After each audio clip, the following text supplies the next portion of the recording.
Bienvenidos a este podcast, soy Charol Castiblanco de la Universidad de La Salle. Buenos días, mi nombre es Ana María y hoy les presentamos el proyecto final de Introducción al Derecho. Y mi nombre es Ana Sofía Reátiga y el tema que nos correspondió es el sistema jurídico hindú. Un sistema con más de 3.000 años de historia, que hoy rige la vida de más de 1.400 millones de personas, el país más poblado del mundo. Un sistema donde el derecho, la religión y la moral van de la mano, algo que en Colombia es difícil de creer, pero en India es la realidad del día a día. Acompáñenos en este recorrido, prometemos que no se van a aburrir. Cuando pensamos en los orígenes del derecho, usualmente pensamos en Roma, en el derecho romano, en las 12 tablas, y tenemos razón, pero esa es la base de nuestro sistema colombiano. Pero hay algo que no sabemos. Mientras no existía Roma, en el subcontinente hindú ya habían jueces, normas escritas y tribunales, un sistema muy completo de deberes y obligaciones. El derecho hindú es siglos antes de que iniciara el derecho romano. Y no solo eso, es el único sistema jurídico en el mundo que mezcla tres grandes tradiciones distintas: el derecho brahmánico milenario, el derecho islámico de la época mughal y el common law inglés de colonización británica, tres sistemas en uno solo. Por eso, estudiar el sistema jurídico hindú no es solo conocer la India, es entender cómo el derecho puede nacer de fuentes completamente distintas a las nuestras y seguir funcionando. Para entender el sistema hindú hay que ir aproximadamente 1500 años antes de Cristo, donde los pueblos indio-áridos llegaron a India y trajeron los textos más antiguos, los Vedas. Los Vedas son 4 libros sagrados: el Rig Veda, el Samaveda, el Yajurveda y el Atharvaveda. Y ojo, cuando decimos los más antiguos de la humanidad, no es exageración, son anteriores a la Biblia, al Corán y a cualquier texto jurídico occidental. De los Vedas surge el concepto central de todo este sistema, el Dharma, y ahí viene la primera gran diferencia con nuestro derecho. Para nosotros, la ley es una norma que el Estado crea. Para el hinduismo, el Dharma es una ley cósmica, divina, que existía antes que cualquier otra ley y ninguna persona podía modificar. El Dharma no solo incluye lo que nosotros llamaríamos normas jurídicas, incluye también la moral, la forma de vestir, el matrimonio, rituales religiosos, la herencia y todo lo que en una nación se puede saber. Con el tiempo, estas normas se sistematizaron en los Dharmasastra, textos jurídicos que compilaban el conocimiento hindú sobre el derecho, ética y organización social. Y el más influyente de todos fue el Código del Manu o Manu Smriti.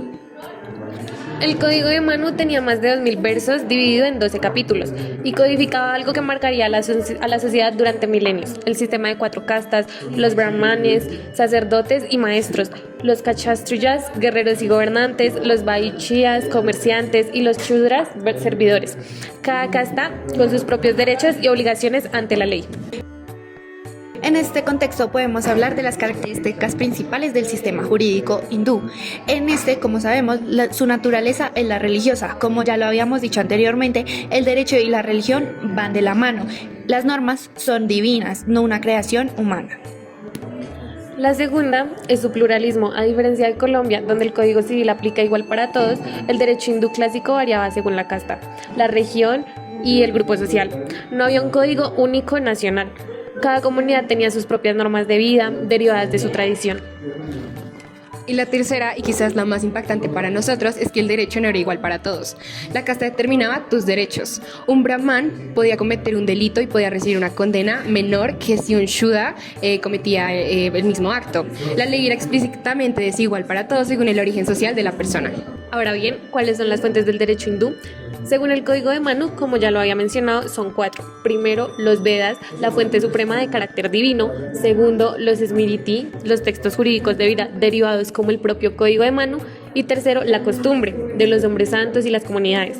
Y cuarto, algo muy interesante, los sentimientos internos de la persona sobre lo que es justo. Es decir, la conciencia moral individual era reconocida como fuente de derecho. A estas fuentes clásicas se le suman las modernas, como la Constitución de 1950, las leyes del Parlamento y la jurisprudencia de la Corte Suprema. Antes de hablar de los jueces modernos, queremos ilustrar cómo funcionaba la justicia en el periodo clásico con una breve dramatización.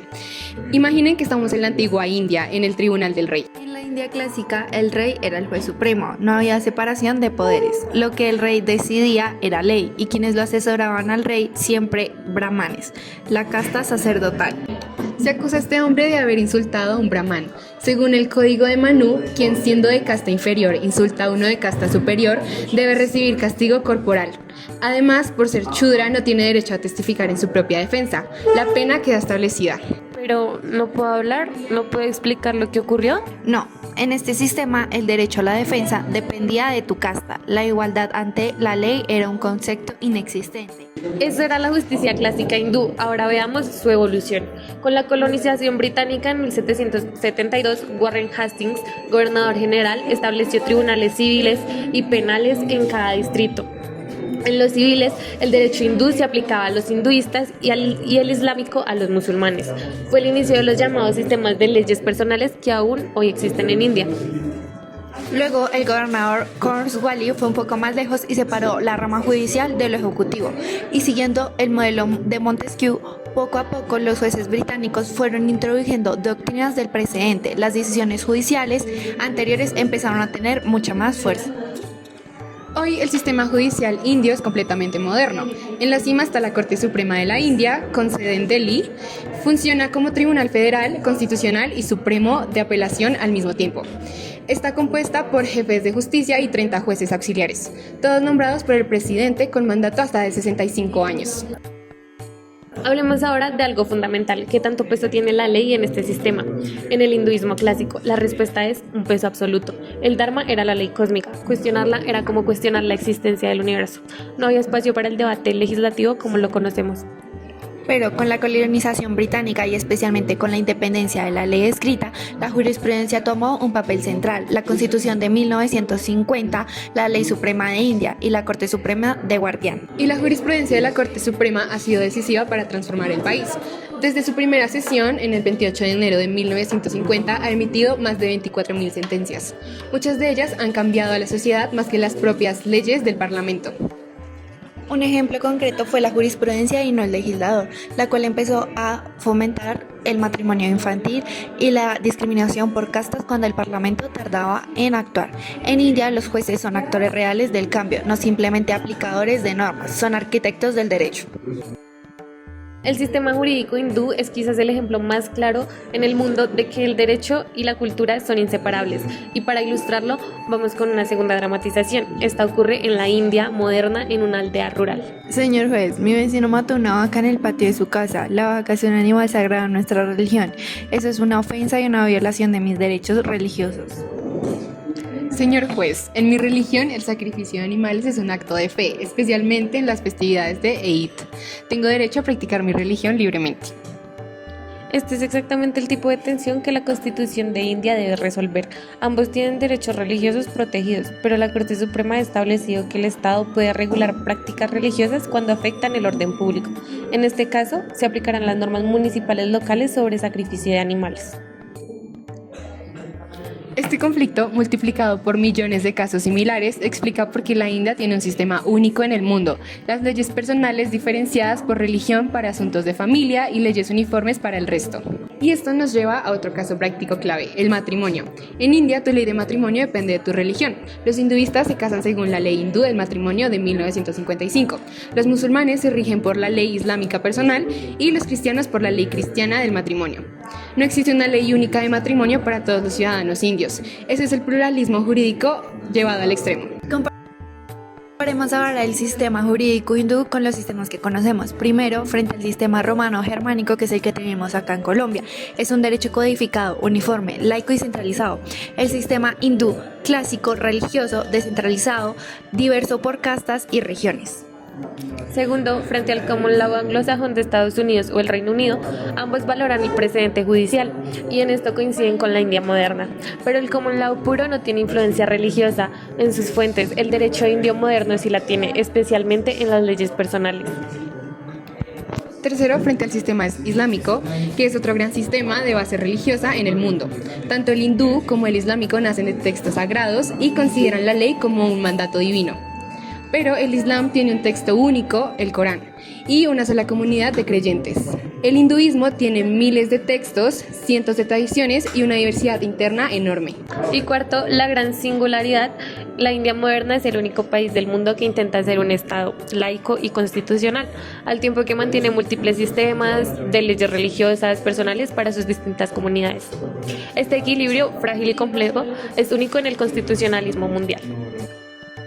El sistema jurídico hindú nos enseña, primero, que el derecho no tiene un solo origen posible, puede nacer de la revelación divina, de la costumbre, del rey o de la conciencia individual. Lo que importa es que una sociedad encuentre su propia forma de organizar la justicia. Segundo, nos enseña que ningún sistema es estadístico. India pasó de los Vedas escritos en 1500 a.C.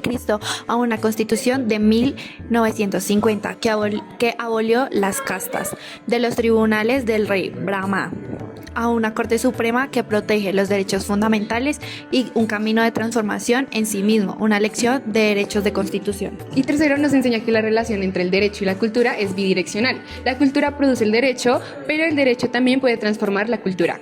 La India lo ha vivido en carne propia con el sistema de castas, el matrimonio infantil y los derechos de la mujer. La ventaja más grande del sistema jurídico hindú es su profundidad filosófica y su capacidad de adaptación a lo largo de milenios. Su característica más llamativa es ese pluralismo que se convierte en la diversidad en un principio jurídico, y su relevancia hoy es innegable, puesto que con más de 1.400 millones de personas, India es la democracia más grande del mundo, y su sistema jurídico es la prueba de que el derecho puede sobrevivir, adaptarse y evolucionar durante 3.000 años. Y gracias por acompañarnos en este recorrido del sistema hindú.